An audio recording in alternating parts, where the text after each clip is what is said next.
Are we back online? Yep. Okay. We lost connection. Yeah, not on Facebook, but on YouTube, apparently, so I have to check. Good. I think we're back. Okay, good. Nice. Now you can wait. You can stop. Yeah. So we could see that the Tonga did a very good line break, very easy because we're not counting. Still, we're 5 minutes to go, winning by a wide margin. Just relaxed us a bit, but they managed to get a good line break. Just run straight, easy pass through the defense. But here, what I think that we did it very well was that we lost around, I don't know, like 40 meters of ground in a very short period of time. So that made Tonga stay on the front foot, and we needed to go backwards very fast. And although we're not in perfect organization, you can see that all the players are quite focused on their options. So they're trying to read, and even though we've got less numbers here on the left side of the defense where Tonga is going to play, like we can count that Tonga's got 1, 2, 3, 4, 5, 6, at least 7 players, and us to preparing to defend, we have around 4.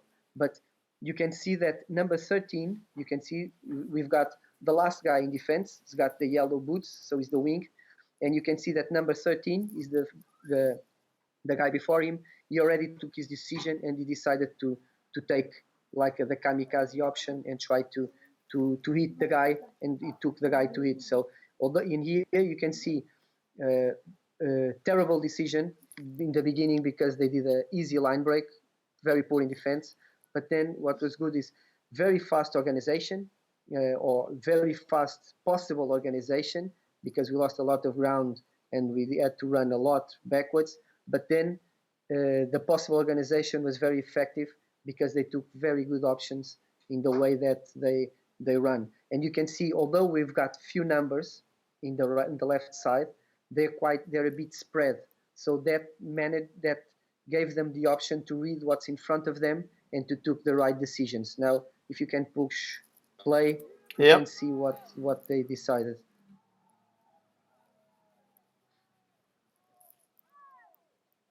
I cannot see it. I see. You see, we gained a lot of ground, and we managed to get the turnover because we got the penalty. So although we lost many meters in defense, and this is one thing that's very important. You could see that there was only 5 minutes to the end of the game, and you really need a lot of fitness to play all this system. All the game, you need to be very fit, and if you want to try to do this sort of defense, because you'll be sprinting a lot of the time, but you have fun. That's what happened. Shall we go to the last ones? Okay, we'll go through the last ones and then we'll go through the questions. Tava ligeiro, tava esperto, né? Importantíssima essa conversão. Vamos ver agora como é que vai ser, como é que o Japão vai lidar com isso agora e como Portugal vai conseguir ampliar, porque precisa, você vê, o Japão já se coloca na zona de Portugal aqui de pontuação, pressão total.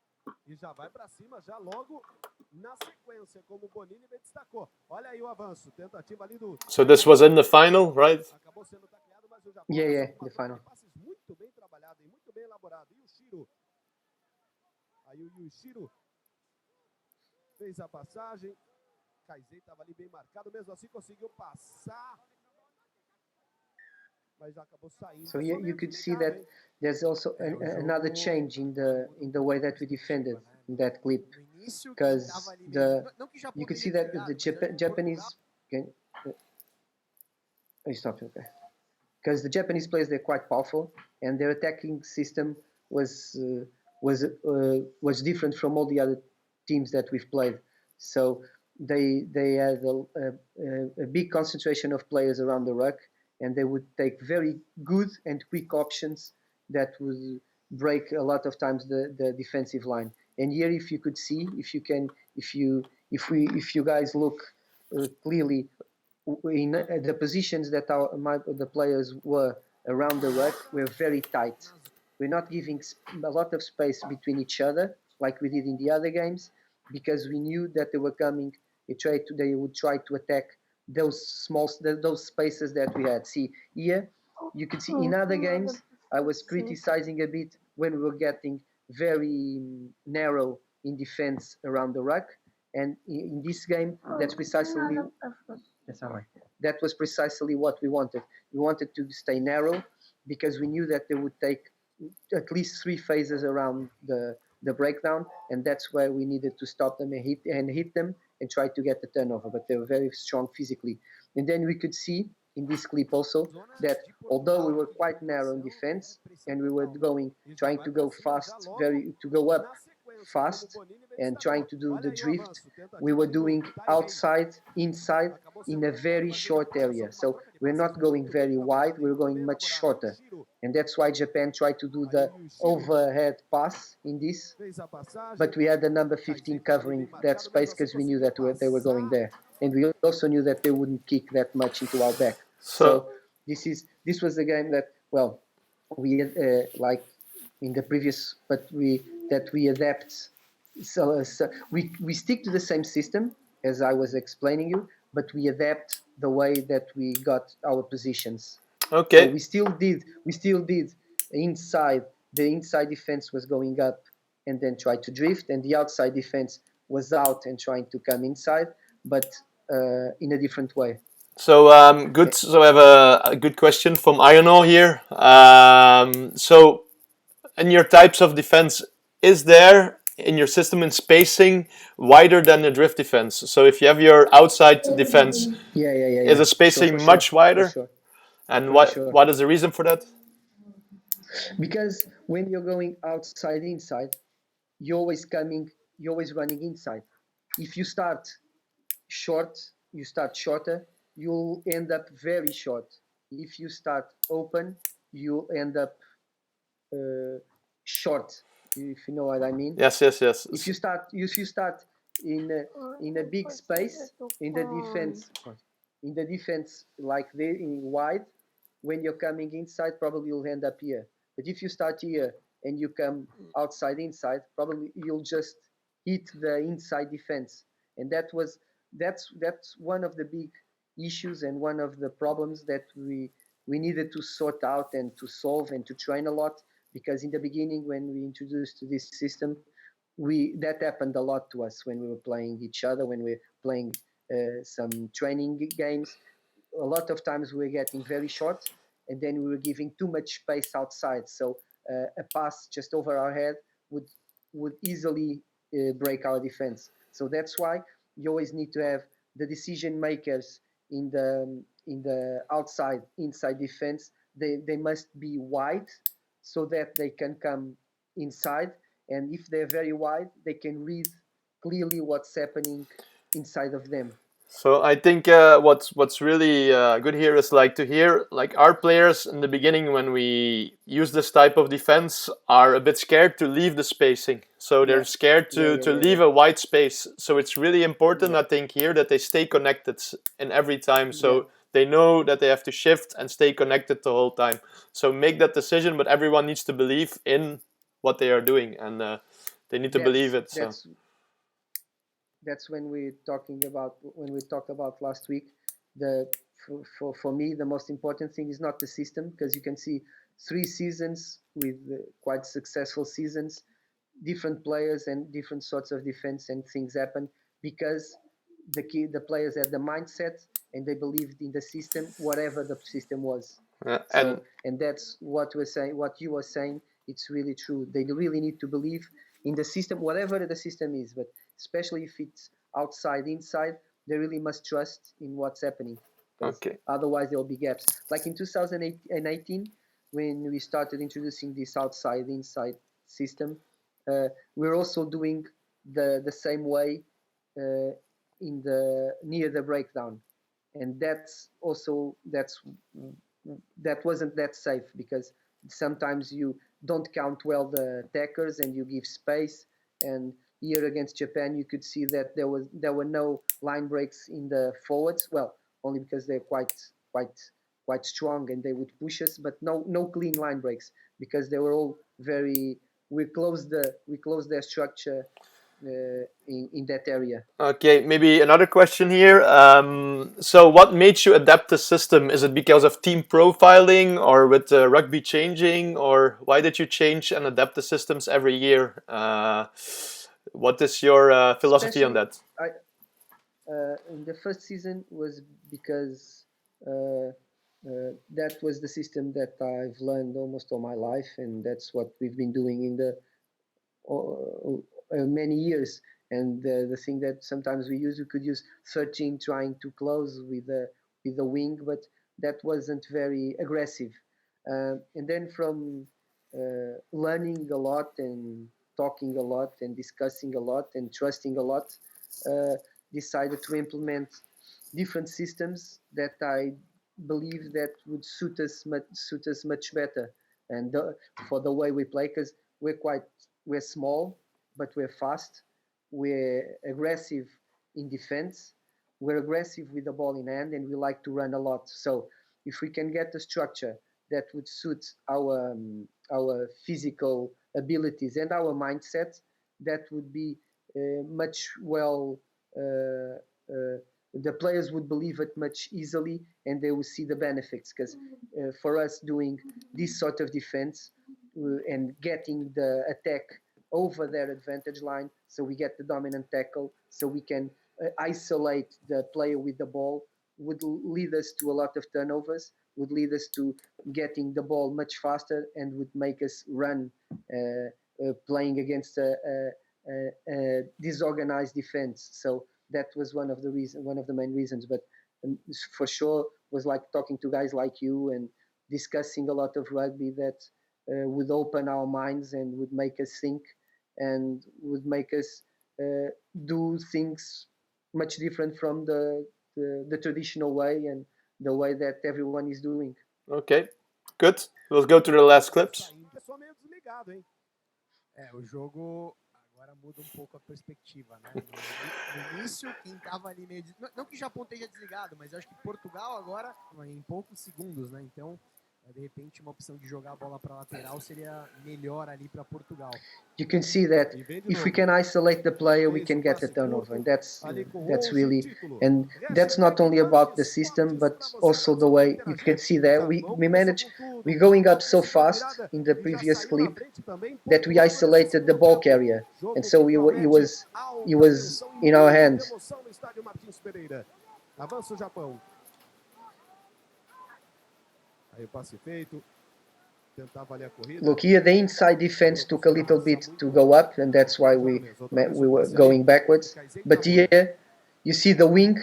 He took the decision out of the. And if you could see, if you could go backwards.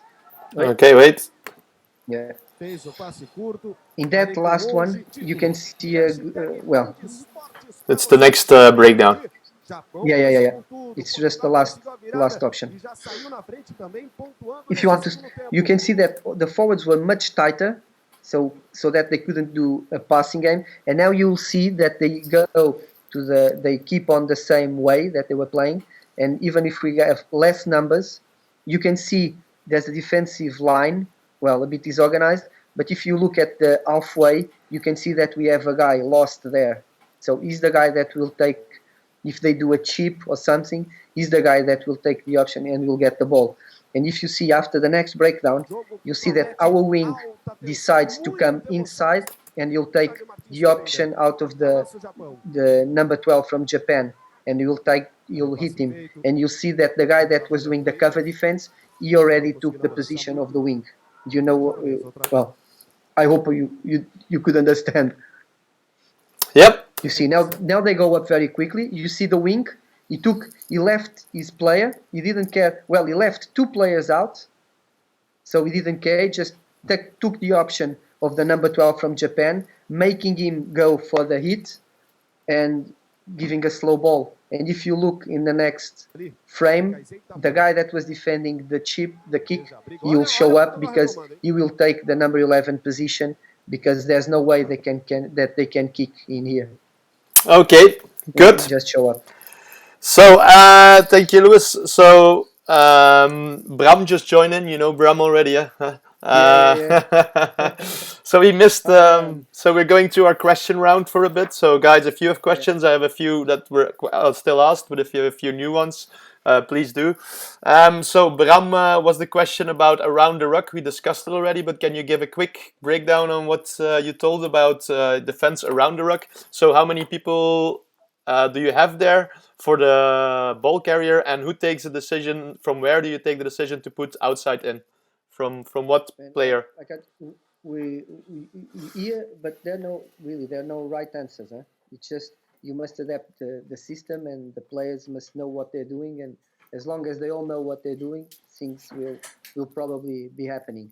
But the way there's no always stick to have the posts, one post in each side of the breakdown and the counter post. So our posts will always take the decision of staying inside. So they will never, they won't take, they'll do the inside defense, either if it's for number 9 or if there's a outside inside pass, they'll take the inside defense. But the thing is, the decision is either you have a static post or you don't have a static post. Because we started doing with static posts and the posts would never move. And nowadays we're doing the post will, even a guy that starts the movement or the breakdown at being the post, when the ball comes out, he can obviously he probably can be the not be doing the post. There will be another one because we will be having a lot of mobility, and guys coming from the side from the other side might fold and push the post out. So that's that's one option. When the ball comes out, so it will be number 2, the second player, the counter post, he'll take the first guy. And if you play if you play from number 9, if you play from number 10, and number 10 will be wide from the breakdown, some teams might even use 2 guys inside of number 10, and they won't take. It will be just the third guy that will defend on number 10. So, and either you play from straight from the 9, or either you play from 10. You can also adjust what's happening inside, because that will be a good area to attack. But in a traditional way, you always defend with the post. And in this way, the guy that leads the inside defense will be the number 2 on the defensive line. And then, like I told you, we'll have the last 2 guys in the outside defense. They'll be the ones that will lead the outside inside charge to jail the attack. Okay. Was it clear? Yeah, Bram, was it clear for you? Else you need to ask it in person for once. Good. So maybe we talk and think this is the most important things. We talked a lot about belief. So first, believe in your system. You need to be adaptation and a lot of decision making. So I think we ask a lot of the players there, and we talked last time about it should start already. The adaptation and the adaptability from the players should start already at a young age. Yeah. That's what I believe. So let's say you get your team, yeah, you want to learn them a new system, they don't know it already. How do you implement it? So how do you start actually implementing the system? With what do you start? Well, it really depends on their knowledge and their ability to their ability and on what they know. If they we're talking here about training a national team, so you've got probably the best players in your country. So we are expecting quite a good level. So in a way, if you want to start training the defense with them, for me there's really simple ways. Just first of all, you train them doing a lot of pressure, just almost sprinting and making them believe that if they go faster, they arrive before the ball to the player, for sure they'll succeed. And the first things that I always start with this age grade, it's like the inside defense, who gets who around the breakdown, like we were talking about the Brahms question, who gets who around the breakdown, and then doing the defensive line going up very quickly, taking the space and the decision out of the attack. And then I would worry about the cover defense in the back and about all the other things. But two things are essential: is line speed and ability to tackle. Okay, it's Oh, good. So talking about this, and we talked about it before already. So, would you make your team selection based on your defensive? So let's say you have a really fast winger, but he yeah. can't do any decision making. So would you base Dep- your yeah? Depends if each time he gets the ball, he scores a try. You really need to think about that in a different way, Okay, yeah, because it's not uh, the selection of the players that I do are based a lot. First, not it's not the defensive ability. First is the group ability. If they they are they can mingle with the group, if they're good guys in the group, because uh, I've already done several times in the last years not select good players because they were not committed to the goal, they're not committed to the objective, and they were more stars than team players. So for me that's the most important thing. But the defense is very important in the way in the system that I like to play. But if you have uh, if you have a very fast player that can bring you a lot of stuff to the rest of the game, because the game is not just about defense, but if he can give you a lot of things in the rest of the game, to the rest of the group, that well, a guy we really need to consider. But the defensive ability, for me, it's very important, but it's not the essential or okay, the most important thing. good. I have two more questions. So one is about communication. So first one is communication. So you let them believe in the system. Yeah, So how would you communicate from the outside to the inside if they take on the outside? So what would you? How would you train that to communicate? Is it in trees because or? you can you we can well you can always start training doing like a defensive line and making them talk a lot, making the because here we need to have the first guys from the inside defense to communicate so that we can know who takes who in the beginning of the attack, and we need the last guys of the defensive line to communicate so that they decide and they tell the inside guys where are they going. So we did a lot of like training the communication just in line speed very easily. We can you can also use it grabbing a rope, and everyone must be linked to the rope and communicating the extremes, the tops, the ends of the rope should talk to push to one side to another, make them talk, and then when you're doing the drills in defense, uh, you must articulate very well the inside guys, the numbers that they count, and then the numbers that the outside guys count. So that's really, and if you perform this sort of defense, we really not lose a lot of time doing this, because then we it was very useful time that we lost, but we really spend a lot of time in doing this sort of drills, this sort of communication, this sort of defense. Because if we based a lot our game in the defense, we really need to lose a lot of time working all this system, because sometimes you lose a lot of time preparing the attack. I really tell you, and I tell you for sure that I didn't in these three generations we didn't lost so much time thinking about the attack, because we had good ability to play when we had the ball in hand. We do a couple of things from first phase and from set piece, but otherwise we almost didn't have any organized moves, because we would really play in what's in front of us. So it looks like a cliche, but it's true, because we would take our time thinking about defense and the way that we put pressure, and then we would well, but we are you we did that training together when I showed you how we did the turnover game, how we did our organization in the turnover. That's when we organized, because we want to defend well so that we can play fast and well when everyone is disorganized, and we even if it looks like that we just running or just running sideways or doing something, that's when we would like to attack more than from face play or from organized game. Okay, good. I have two more questions, and then good. So first one is we talk about belief, but how can you make them believe? So how do you make them believe in something that they don't know or something? So that's a difficult question, but a good one, I think. It's a very good question, huh? Really. And it's funny because the first group that we as a staff we had in 2017, it was when we started working with them. After a couple of weeks, we told them we go to the European Championship to win, and then we go to the trophy.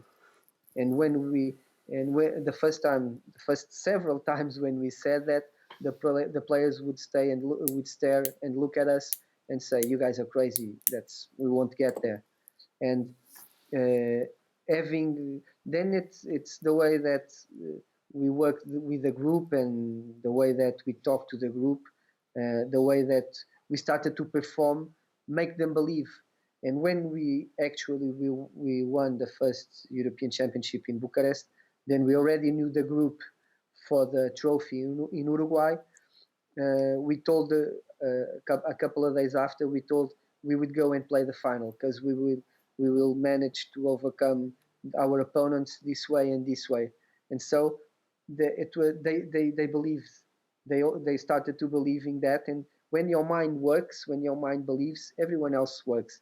And what was funny was when we got to the second group in 2018, we as staff, we were the ones that were telling our players to calm down, because when the group showed up, when the squad showed up, and when we started training, when we got our meetings, they were the ones who were saying we will win the European Championship and we want to play the final of the trophy again. And we say, well, let's be calm, let's take our time, let's do training, let's play first, and then we'll see where we will achieve. They said, no, no, no, we win, we're going to win. And it's funny because uh, the real not difficulty, but the real uh, target was to make the first group from 2017 believe, because all the groups after that, uh, they already had the mindset, they already had the belief that if they're going to play for the under 20s, they were there to win and to achieve the goal. So that was a big learning for me, for me and for all the staff that we were together, because we discussed that a lot. The mentality of the players, the way that they think, the way that they act, and that was really one of the best learnings from my coaching career, my short coaching career, was that the the ability is for the players. You just need to give them the way, or tell them a bit the way. Sometimes they try to go left or right. You just push them already going into the middle, because they're the ones who will do the job. They're the ones who believe, and they are the ones who will make the teammates believe. If you have a positive and confident speech with them, they will be the ones that will make each and every one of them, and especially they're the ones who will make the next generations believe. Okay, good one. Then we have one last question, and then we're gonna close it off if there are no more. So you saw against the Tonga game that you left a lot of space Yes. outside there Yeah. and made a bad decision on making on a short space the outside in defense. Um, is it for you different in the type of zones you play on the pitch, in what type of defense you play, or doesn't it matter? Is it one type of defense for all four zones, or how many zones you have? Yeah, we just change it. We just change it a bit from set piece, and depending the areas of the if you're depending on if you're extreme defense, and even because then you have different situations. Because if you have in a scrum in the middle, that's a very difficult situation to defend. So we would change especially from set pieces, we would change the way we defended. Uh, uh, not especially in scrums. In scrums, that's when we adapted a lot, because there was a lot of space, because we always have the 8 players in such a short space, and so we have a lot of ground to cover. So that's when we adapt. But in open play, um, we would try to stick to the same system, but sometimes but we need to read what's in front of us, not only what's in front of us, but what's next to us. Like in that clip against Tonga, we should have seen that we were very few numbers and we were very short.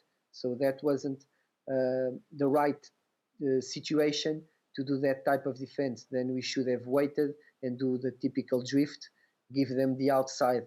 And so, but like we did the what we would like, but like we did, we used our system, so we gave an easy line break. So you shouldn't always, well, what I believe, you shouldn't always use the same thing. We should, depending on the situation, on the if it's set piece, if it's face play, and depending what area of the pitch you are, if you're in extreme defense or extreme attack, um, we need to adapt to that area. Okay. That's good. Good to close it off. I think the most important things we discussed was the belief in the system, the adaptability of the players. Yeah, so that were the two main important things I think we discussed, and that the players should be able to adapt to different types of defense in different styles of play. Anything else you want to add there, Luis? Or No, just, well, I hope I could transmit what I was what I was thinking. I hope that I was clear enough for the questions and for the clips that we showed, and for the if my the way that I'm thinking was clear for everyone. If not, you're free to ask me or ask Christoph any considerations, anything that you'd like to know or to go into more deep, because I'm very available to answer and to discuss, and even and especially if some of you guys don't believe in what I was saying or have different ideas, that would be even more important for me to make me think in a different way. okay, very good. So you also need to be adaptable in different situations. Yeah, for sure, for sure. Always learning, huh? First of all, I would like to thank you, Lewis, for your time twice already. It Great. was brilliant to have you here. I'm sure everyone learned a lot from it. And yeah, okay. And That's fun. I always have fun discussing okay. this sort, and being with you, always a very good host. Thanks So a lot, first Christoph. of all, yeah, I would hopefully we see each other soon. Having a beer in Portugal. Stay safe and yeah, You too, good you luck guys there. all. Stay safe. Thanks. Bye bye.